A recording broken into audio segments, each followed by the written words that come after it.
Welcome to Pragathi media. నేను కిరణ్ చెర్ల. ఏపీలో కూటమి ప్రభుత్వం ఏర్పడి 2 ఏళ్లు గడిచింది. మరోపక్క ఏపీలో చాలా కాలంగా చాలా ఇష్యూస్ కనిపిస్తూ ఉన్నాయి. రీసెంట్గా సాయికృష్ణ ఇష్యూ నుంచి అంతకుముందు అమరావతి ఇష్యూ ఉంది. తిరుపతికి సంబంధించిన వివాదాస్పద అంశాలు అనేకం కనిపిస్తున్నాయి. వీటి గురించి మాట్లాడదాం. మనతో ఉన్నారు retired professor C Ramachandraiah, centre for economic and social స్టడీస్లో పనిచేశారు. సార్ రామచంద్రయ్య గారు, సార్ రీసెంట్గా సాయికృష్ణ ఇష్యూతో మొదలు పెడదాం. సాయికృష్ణ ఇష్యూ ఎంత దుర్మార్గంగా క్రూరంగా జరిగిందో మనం చూస్తున్నాం. సిఐ నాగరాజు వ్యవహరించిన పద్ధతి, ఇట్లాంటి ఇష్యూసే రీసెంట్ పీరియడ్లో ఇంకొక 2-3 కూడా జరిగాయి. ఏంటి దీని వెనుక ఏముండొచ్చు అంటున్నారు? అసలు ఇంతవరకు తెగించడానికి పోలీసులకు అంత ధైర్యం ఎట్లా వచ్చింది? చట్టాన్ని ఉల్లంఘించి డెడ్ బాడీని మాయం చేసేంత. అంటే ఈ 2 సంవత్సరాల్లో నేను గమనిస్తున్నప్పుడు ఒకటేమర్థం అవుతుందంటే, హోంమంత్రికి తన శాఖ మీద అసలు పట్టు ఉన్నట్టయితే ఎక్కడ అనిపించదు. నాకు ఏదో అసెంబ్లీలో జరిగే చర్చల్లో కానీ, బయట ప్రెస్ మీట్స్లో కానీ హోంమంత్రి గారు మాట్లాడే తీరులో అంతా తన డిపార్ట్మెంట్కి తప్ప మిగిలిన అంశాల మీద ఎక్కువ ఫోకస్ చేస్తూ అనిత గారు మాట్లాడడం ఎక్కువ గమనించినాం. అప్పుడు ఏమవుతుందంటే, ఎప్పుడైతే ఆ శాఖ మంత్రికి తన శాఖ మీద పట్టు, అవగాహన ఇవి లేవో, ఆ శాఖ ఇష్టారాజ్యంగా తయారవుతుంది. నెక్స్ట్ పైన ఎవరంటే ముఖ్యమంత్రి చేతిలో లా అండ్ ఆర్డర్ మాత్రమే ఉందనేది మనం విన్నాం. మరి అది కాకుండా చాలా అంశాలు డే టు డే లైఫ్లో పోలీస్ శాఖకు సంబంధించి జరుగుతూ ఉంటాయి. ఇంకా వాళ్ళని అడిగేవాళ్ళు లేరనేది ఒకటి. ఇటీవల కాలంలో ఆంధ్రప్రదేశ్లో పోలీసులు ఈ ప్రైవేట్ పార్టీల సెటిల్మెంట్స్లో ఎక్కువ జోక్యం చేసుకుంటున్నారు అనేది ఈ మధ్యకాలంలో కొంత విమర్శలు వచ్చినాయి. అప్పుడేమవుతుందంటే, స్థానికంగా బలమైన నాయకుల లావాదేవీల్లో వీళ్ళ పాత్ర ఉంటుందనేది. అప్పుడు వీళ్ళు ఏం చేస్తారు, ఈ మధ్యలో దొరికే రౌడీ షీటర్స్ని వీళ్ళు పావులుగా వాడుకుంటారు. ఇప్పుడు ఈ సాయికృష్ణ కూడా చాలా నేర చరిత్ర ఉందని, చాలా కేసులు ఉన్నాయని అంటున్నారు. కానీ ఒక బలమైన నేరం ఆల్రెడీ అతని మీద ఉండుంటే అసలు బయట ఎందుకు తిరుగుతున్నాడు? మర్డర్ కేసులో కూడా అతను ముద్దాయి అంటున్నారు. మరి జైల్లో ఉండాలి కదా. అవును. మరి స్థానికంగా ఎవరో ఒకరి అండదండలు లేకుండా, ఒక బలమైన నాయకుల అండదండలు లేకుండా ఇన్ని కేసులుండి కూడా బయట తిరగలుగుతున్నాడా? ఇవి రాజకీయం పూర్తిగా దందాల చుట్టూ చేరిపోయిన తర్వాత వీళ్ళందరికీ ఈ పాత్రలు వస్తాయి. దాంట్లో బలమైన పోలీస్ ఆఫీసరు, ఎఫెక్టివ్గా గ్రౌండ్ లెవెల్లో ఇట్లాంటి వాళ్ళందరినీ హ్యాండిల్ చేయగలిగిన ఆఫీసర్కి ఆ రోల్ పెరిగిపోతుంది. రైట్. సో ఈ నాగరాజుకి అలాంటి పాత్ర ఉందని తనకు అనుకూలంగా మాట్లాడేవాళ్ళు కూడా ఈ మధ్యకాలంలో ఎక్కువైనారు. ప్లస్ తనకి బంధువుల రీత్యా కూడా కొంత పలుకుబడి కలిగిన కనెక్షన్స్ ఉన్నాయి పైనుంచి అని. సో నాగరాజుకి అప్పుడు ఏమవుతుందంటే, you become a powerful officer. నీ డిజిగ్నేషన్ కంటే 10 రెట్లు ఎక్కువ పవర్ ఎక్సర్సైజ్ చేస్తారు వీళ్ళు. పోలీస్ స్టేషన్లే కాకుండా హోటల్ రూమ్స్లో విచారణలు, సెటిల్మెంట్లు ఇవి వచ్చినాయి ఈ సమయంలో. సో ఈ మొత్తం విషయంలో ఏమవుతుందంటే, బలహీనుడి పట్ల, కాపు బలహీనమైన కాస్ట్ కాదనిపించినా తన మీద ఉన్నటువంటి నేరారోపణలు, ఇతర అంశాలను తీసుకున్నప్పుడు వాడు ఒక వీక్ క్యాండిడేట్ చేతిలో దొరికినట్టు. ఈ నాగరాజు స్టైల్ తెలుసుకోవడానికి ఇంకోటి ఏంటంటే, ఒక మాదిగా యువకుడు సెల్ఫీ తీసుకొని, నేను ఈ నాగరాజు కొట్టే దెబ్బలకు, పెట్టే చిత్రహింసలకు తట్టుకోలేకనే ఆత్మహత్య చేసుకుంటున్నానంటూ చనిపోయిన ఘటన సాయికృష్ణ తర్వాత బయటకు వచ్చింది. బట్ ఆ టైంలోనే జరిగింది, అటు ఇటుగా మే 22-24 పీరియడ్లో. అతను కూడా రౌడీ షీటర్ అనేది ఒక. బట్ రౌడీ షీటర్ అన్నంత మాత్రాన మీకు రౌడీ షీటర్లను ఎట్లా డీల్ చేయాలో అవేదో ఉంటాయి, కానీ ప్రాణాలు పోయే వరకు హింసించినారు అంటే ఒక మనిషి, నేను తట్టుకోలేను ఈ మనిషి హింసకు అని ఆత్మహత్య చేసుకుంటున్నానంటే తనకేమర్థం అనిపించిందంటే, ఈ చావే బెటరు మీ చేతిలో చావడం కంటే అనే స్థితికి మనిషి వెళితే కానీ తన ప్రాణాన్ని తను తీసుకోడు. అవును. ఇది కృష్ణలంక పోలీసు ఆ సిఐ నాగరాజుకు చాలా serious violation of basic code of conduct అనేది అర్థమైపోతుంది. ఈ క్రమంలో బరితెంగిపోయిన పెరిగిపోతుంది. వ్యవస్థ ఇలా ఉంది, అండదండలు ఉన్నాయి, కనెక్షన్స్ ఉన్నాయి, ఈ క్రమంలో ఏం చేసినా చెల్తుందిలే అనేటువంటి ఒక బరితెగింపు అంటాను నేను దాన్ని. దాన్ని ఏమంటే, అది ఒక అవినీతికి సంబంధించిందే కాదు, ఇష్టారాజ్యం. ఇంకో పక్కన సార్ విచిత్రంగా, మాకు ఈ నాగరాజు చాలా మంచి పోలీసు, ఇతనే మళ్ళీ మా పోలీస్ స్టేషన్ సిఐగా రావాలి అని చెప్పి కొంతమంది ప్రొటెస్టులు చేస్తున్న పరిస్థితి కూడా చేయించవచ్చండి. ఎవరు సార్ అదంతా ఎవరని? ఎందుకంటే ఈ రోజుల్లో ఇట్లాంటి చేయించడం కూడా ఈజీ.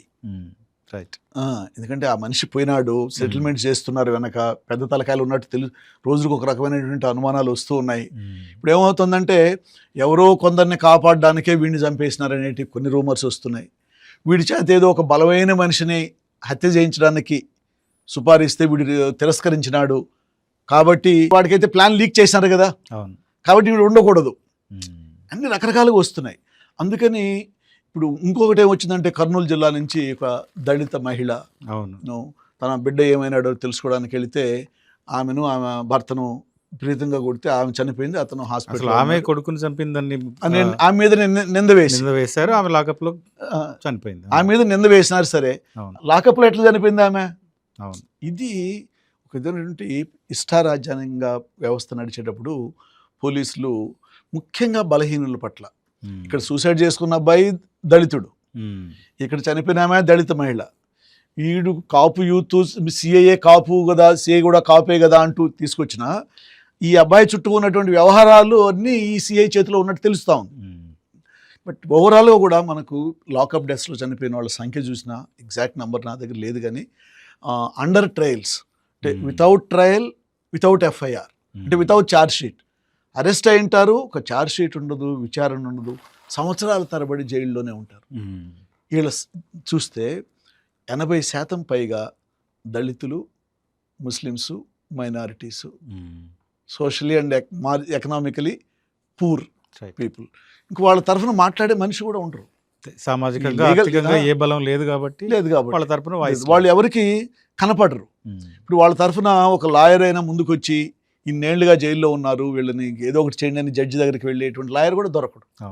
సో అట్లా ఎన్ని వేల మంది జైల్లోనే మగ్గుతూ అక్కడే ప్రాణాలు వదులుతున్నారో కూడా తెలియదు. ఇది మన దేశంలో ఉన్నటువంటి పోలీస్ వ్యవస్థ. ఇప్పుడు ఈ సాయికృష్ణ వ్యవహారంలో వ్యక్తిగతంగా నేను చాలామంది డిమాండ్ చేయాలంటే, ఇది ఏ విధమైన విచారణ చేస్తే అసలు విషయాలు బయటకు వస్తాయి అనాలంటే ఒక సిబిఐ తప్ప మిగిలిన వాళ్ళు ఎవరు విచారణ చేసినా వాస్తవాలు బయటికి రావు. అదే సిఐ నాగరాజు నోరు ఇప్పట్లో ఏ క్వశ్చన్ అడిగినా తెలియదు, అంత వాళ్ళే కదా, అడిగేవాళ్ళు ఎవరు? ఎగ్జాక్ట్లీ, అడిగేవాళ్ళు ఎవరు? అవును. ఇప్పుడు కాదంటే పక్క పోలీస్ స్టేషన్ నుంచి తీసుకొస్తారు, అంతా ఒకే సిటీలో పనిచేసిన వాళ్ళు, ఒకరొకరు పరిచయం వాళ్ళు, కాఫీ టీ చేయమయా. సిబిఐ వాళ్ళు అయితే వాళ్ళేమి చిత్రహింసలు పెట్టాల్సిన అవసరం కూడా, వాళ్ళు ఎవిడెన్స్లు తీసుకునే తీరు డిఫరెంట్గా ఉంటుంది. There is a professional body. అందుకని ఒక సిబిఐ ద్వారా అయితే తప్ప పూర్తి వాస్తవాల నెట్వర్క్ మొత్తం బయటికి రాదు. కానీ దురదృష్టం ఏంటంటే రాష్ట్ర ప్రభుత్వానికి ఈ కేసుని సిబిఐకి అప్పచెప్పడానికి ఇష్టం లేదు. ఎంతసేపు సిట్టు లేకపోతే కొంతమంది ద్వారా న్యాయ విచారణ జరిపించండి. న్యాయ విచారణ జరిగితే ఏమవుతుంది? వాళ్ళని అడుగుతారు సాక్షులా, అది ఒక రిపోర్ట్ అయిపోతుంది. సిబిఐ విచారిస్తేనే అది ఛార్జ్ షీట్ అవుతుంది. తిరుపతి లడ్డు అంశంలో కానీ తమిళనాడులో పోలీసులకి ఉరిశిక్ష పడిన దాంట్లో కూడా సిబిఐ ఎంక్వైరీనే ఛార్జ్ షీట్. అవును. ఇక్కడ మరి ప్రభుత్వం సిబిఐ ఎంక్వైరీకి రాయడాన్ని ప్రభుత్వం సీరియస్గా సిబిఐకి అప్పగించే ప్రక్రియ మొదలుపెట్టకపోతే, అంటే కేంద్రాన్ని అడగాలి, అడగడంలో నువ్వు ఆ సీరియస్నెస్ చూపించాలి. తూతు మంత్రంగా అడిగితే వాళ్ళు అట్లే ఉంటారు.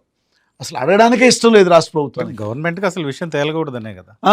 అంటే ఎంత దీన్ని నాంచితే రాష్ట్ర ప్రభుత్వం ఎన్ని రోజులు దీన్ని రకరకాల కమిటీలు వేస్తూ అటు ఇటు మసిపూడి మారేడుకాయ చేయడం చందనంగా చేస్తూ ఉన్నారంటే అది రాష్ట్ర ప్రభుత్వానికి చాలా నష్టం. అంటే ఇందులో కృష్ణా జిల్లాకు చెందిన ఒక పెద్ద నేత ఎవరో ఇంతకుముందు ఈ సాయికృష్ణని, అతనితో పాటు నవీన్ రెడ్డి, వాళ్ళిద్దరినీ వాడుకున్నాడని, అందులో నవీన్ రెడ్డిని చంపేశారు, ఏదో వాటాల ఇష్యూ వచ్చిందని.